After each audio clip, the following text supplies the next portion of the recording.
Joining me right now, Jonathan Larsen, who comes on the program often, independent journalist. He has a couple of Substacks, thefuckingnews.com, and or I think it's .substack.com, and Jonathan Larsen's Substack, jonathanlarsen.substack.com, where he wrote all about how commanders have been told since Saturday and this attack on Iran that this is a war for Armageddon and a return to Jesus. And there were complaints that have come in and have been tracked by an advocacy group. It is clearly a Christian nationalist agenda being promoted through this war. Jonathan, welcome back to the program. Thank you so much. So tell us a little bit about how we have come to know this. An advocacy group has been getting complaints from people who serve in the military, and this story has blown up. That's right. So the Military Religious Freedom Foundation does exactly what you would think based on the name, and they have for a few decades now, a couple decades. What they have done is they take complaints from members of the military who feel that they are being inappropriately proselytized to, coerced into religious activities, have had religion put in their face. And not long after the bombs started falling in Iran, early Saturday, our time, Mikey Weinstein, the president and founder of the MRFF, the Military Religious Freedom Foundation, he began getting calls from people relaying accounts of their commanders telling them that the war is a holy war, that this war is a holy war, and in at least one instance, that it is part of God's plan because Trump has been anointed by Jesus to initiate Armageddon, paving the way for the return of Jesus Christ. And in the case of one email sent to them that I saw, a non-commissioned officer said that their commander instructed them to tell the troops this. Don't be afraid. This is all playing out just the way the Bible said it's supposed to. So that was the message. And as of yesterday, last night, when I published a story, the MRFF, Mikey Weinstein, told me that they had received 110 calls. My understanding is it's now up to more than 200 calls, and we're talking about 40 units, calls from 40 different units at 30 different military installations. So we don't have any evidence that it's top down or that it's Pentagon wide, but we do know that there are at least 30 units implicated in this kind of behavior, and that's across all the military branches. So that's what we're looking at right now. Well, 40 different units across the military branches. It sounds like this was widespread. It really, is concerning regarding commanders and where they are in terms of how they are looking at war. Also, a lot of the complainants were people who were offended, who are not Christian, and being told this was a Christian war. They are people who are Muslims as well as Jewish, people who were also Christian too, who just don't see this brand of Christianity as something that should be promoted, or any brand of any religion as something promoted during military exercise. As is almost always the case with the MRFF and the complaints they get, the proselytizing, whatever form it might take, is virtually every single time of a right-wing evangelical Christian variety. However, also consistent with the MRFF is that the vast majority of people complaining about it self-identify as Christians. So these are people who are of that denomination, at least formally, and even they are made uncomfortable and find problematic the proselytizing that these commanders typically, I think there's never been, or I shouldn't say never, but I'm not aware of any pattern of it being top down coming from the Pentagon. But what happens is commanders feel relatively free to just sort of share, hey, this is my favorite football team. I'm also on the Jesus team. Let's all root for my guys, that kind of thing. And the troops, the men and women in uniform, it takes a lot of sand to stand up to someone who's not your boss. They're your commander. This is someone who runs your life and can make your life hell for the rest of your life if they decide you're on the wrong team. One non-commissioned officer told the MMRF, um, their commander urged us to tell our troops that this was all part of God's divine plan, and he specifically referenced numerous citations out of the book of Revelation referring to Armageddon and the imminent return of Jesus Christ. Talk a little bit about what that means and what they are seeing this war is representing. Well, so we don't know a whole lot, but we do know that non-com, the NCO who wrote that, said that their commander was A, wearing a creepy ass grin. That's my phrase, not theirs. Wearing a creepy ass grin when relaying this, like, oh, hey, it's all good news because we all get to meet Jesus soon. But also had a history of proselytizing this stuff. But the real, I think, and I think it's worth noting that this complainant explicitly said in their email to the MRFF, people were shocked. They made the complaint on behalf of 15 other people, but just looking around, they could tell that people were shocked and uncomfortable. And there's very good reason for that.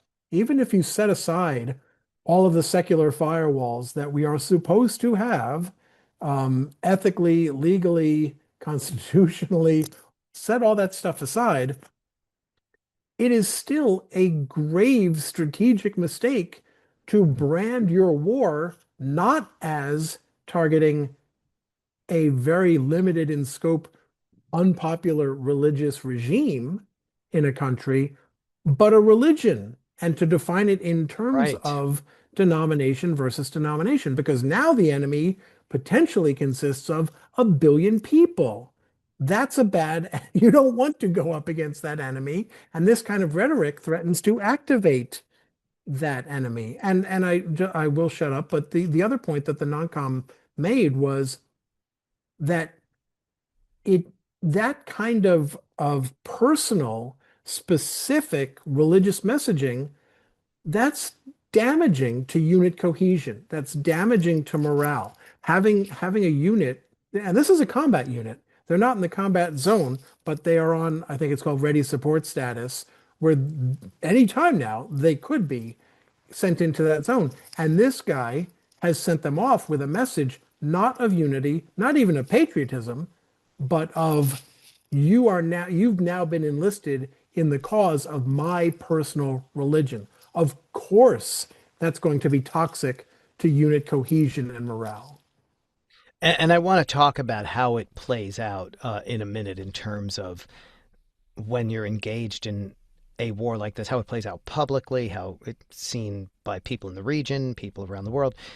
Before we get to that, though, we really have to put this in the context of Pete Hegseth and what he has brought as defense secretary, or what he calls himself, war secretary. I refuse to say it because Congress has not authorized calling it Yeah, the Department of War.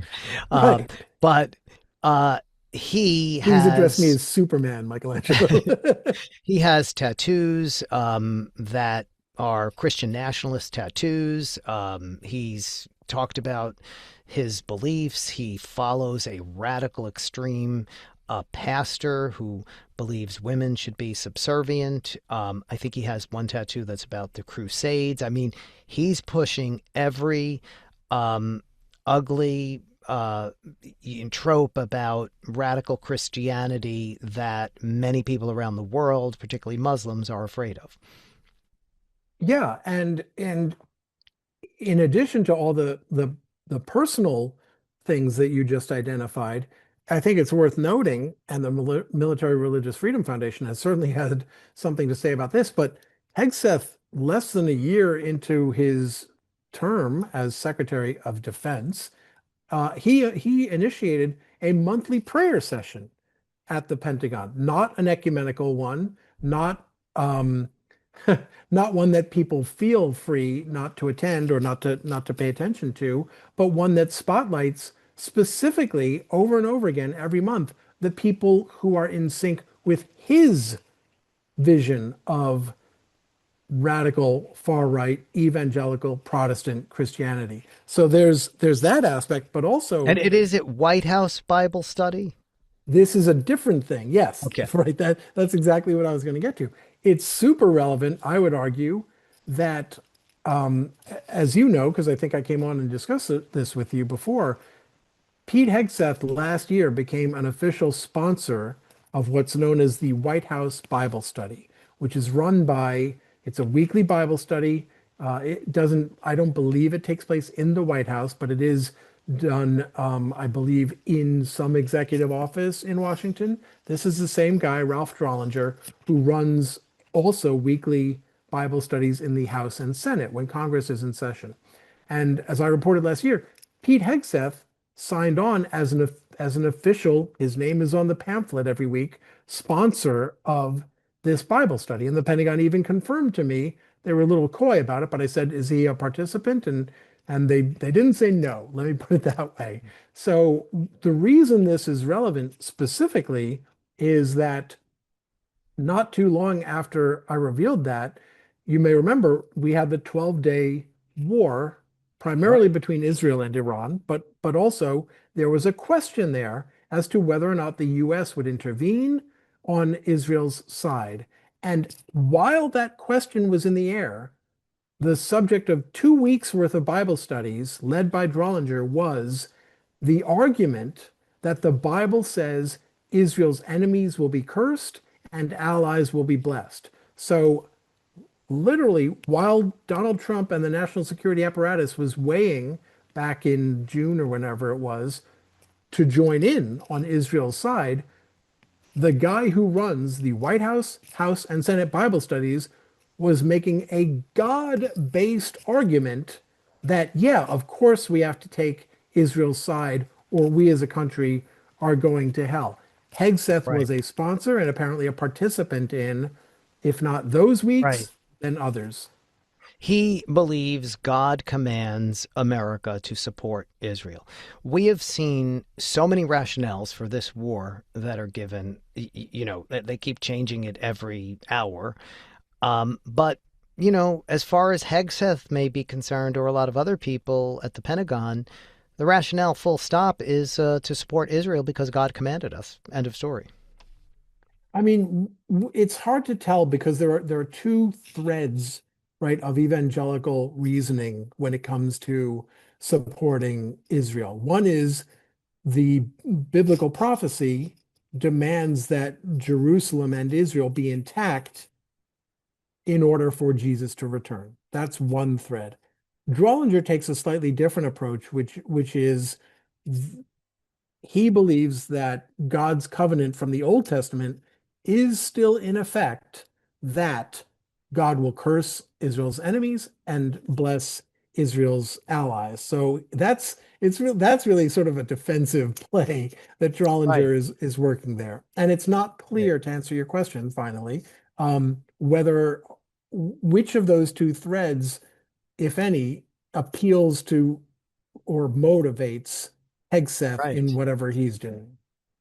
Now, just to think about how all this plays out, when we think about Al Qaeda, and we go back, 20 years, we think about ISIS, we go back, several years, and you think about how disaffected young people became drawn to the extremism of Osama bin Laden, and the argument that America is trying to, the West, right, is trying to convert us. The West is trying to bring us to their ways. The West is trying to subdue us and subjugate us. I mean, this plays into all of that. This is like an easy thing for them to, these people who would sell people on the idea of violent extremist actions. This is just the kind of thing that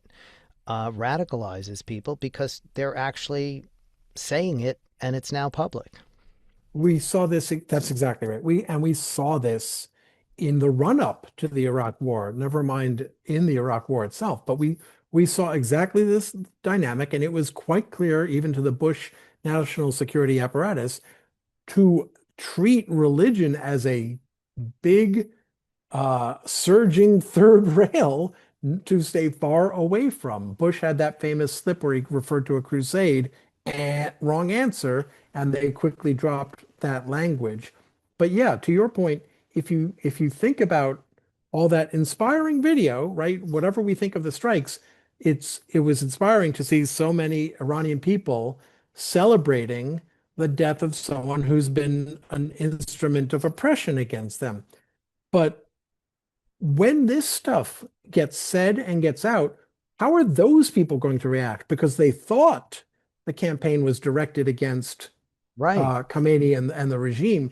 Now they're hearing, oh, it's against Islam.